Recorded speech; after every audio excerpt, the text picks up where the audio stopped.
কোনো মুসলিম দেশ ইরানের পাশে না দাঁড়ালেও উত্তর কোরিয়া নেতা কিম জং উন ঠিকই ইরানের পক্ষে তার অবস্থান জানিয়ে দেন। উত্তর কোরিয়ার পক্ষ থেকে বলা হয়, তারা যুক্তরাষ্ট্র এবং ইসরায়েলের এই ধরনের সামরিক পদক্ষেপকে ঠিক মনে করে না। তাদের মতে এই ধরনের হামলা পুরো মধ্যপ্রাচ্যের পরিস্থিতিকে আরও অস্থিতিশীল করে তুলতে পারে এবং এতে বড় ধরনের সংঘাতের ঝুঁকি তৈরি হয়। এখানেই বিষয়টি আরও আলোচনার জন্ম দেয়, কারণ ইরান ও উত্তর কোরিয়ার সম্পর্ক একেবারে নতুন নয়। বিশ্লেষকের মতে দুই দেশই দীর্ঘদিন ধরে আন্তর্জাতিক নিষেধাজ্ঞার মুখে রয়েছে। এই কারণেই তাদের মধ্যে এক ধরনের কৌশলগত বোঝাপড়া তৈরি হয়েছে। এর মাঝেই সবচেয়ে বেশি আলোচনার জন্ম দেয় উত্তর কোরিয়ার সাম্প্রতিক ক্ষেপণাস্ত্র পরীক্ষা। খবর অনুযায়ী সমুদ্র থেকে একটি ক্রুজ মিসাইল পরীক্ষার সময় নিজে উপস্থিত ছিলেন কিম জং উন। এই ঘটনাটি সামনে আসার পর অনেকেই প্রশ্ন তুলেছেন, মধ্যপ্রাচ্যে যখন উত্তেজনা চলছে ঠিক তখনই কেন এই মিসাইল পরীক্ষা করা হলো? এটি কি শুধুই একটি নিয়মিত সামরিক পরীক্ষা, নাকি এর মাধ্যমে কোনো বার্তা দেওয়ার চেষ্টা করা হয়েছে?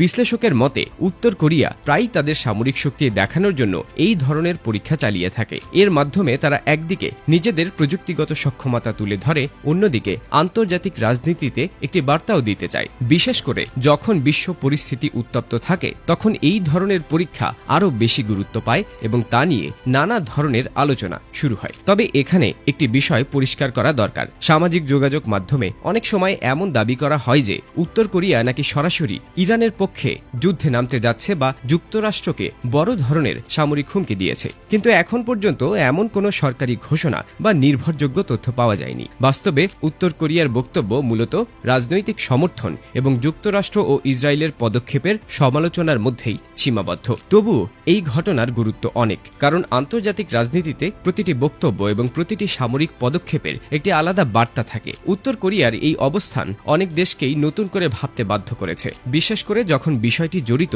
পারমাণবিক শক্তিধর দেশগুলোর সঙ্গে। ফলে এই পরিস্থিতি শুধু মধ্যপ্রাচ্যের মধ্যেই সীমাবদ্ধ নেই, বরং বিশ্ব রাজনীতিতেও এর প্রভাব পড়তে পারে। আরেকটি বড় বিষয় হল বিশ্ব অর্থনীতি। মধ্যপ্রাচ্য বিশ্বের সবচেয়ে গুরুত্বপূর্ণ জ্বালানি অঞ্চলের একটি। এখানকার উত্তেজনা যদি বড় আকারের সংঘাতের রূপ নেয় তাহলে বিশ্বজুড়ে তেলের বাজারে বড় প্রভাব পড়তে পারে। তেলের দাম বেড়ে যেতে পারে এবং এর প্রভাব পড়তে পারে অনেক দেশের অর্থনীতিতে। তাই শুধু রাজনৈতিক নয়, অর্থনৈতিক কারণেও এই পরিস্থিতির দিকে নজর রাখছে পুরো বিশ্ব। সব মিলিয়ে এখন সবচেয়ে বড় প্রশ্ন হল, এই উত্তেজনা শেষ পর্যন্ত কোথায় গিয়ে থামবে? ইরান, যুক্তরাষ্ট্র এবং ইসরায়েলের এই দ্বন্দ্ব কি নতুন কোনো বড় সংঘাতের দিকে এগোচ্ছে? আর উত্তর কোরিয়ার সাম্প্রতিক শক্তি প্রদর্শন কি শুধুই একটি রাজনৈতিক বার্তা, নাকি এর পেছনে রয়েছে আরও বড় কোনো কৌশল? আন্তর্জাতিক রাজনীতির ইতিহাস বলছে অনেক বড় ঘটনা শুরু হয়েছে ছোট ছোট উত্তেজনা থেকেই। তাই বর্তমান পরিস্থিতির দিকে গভীরভাবে নজর রাখছে বিশ্ব।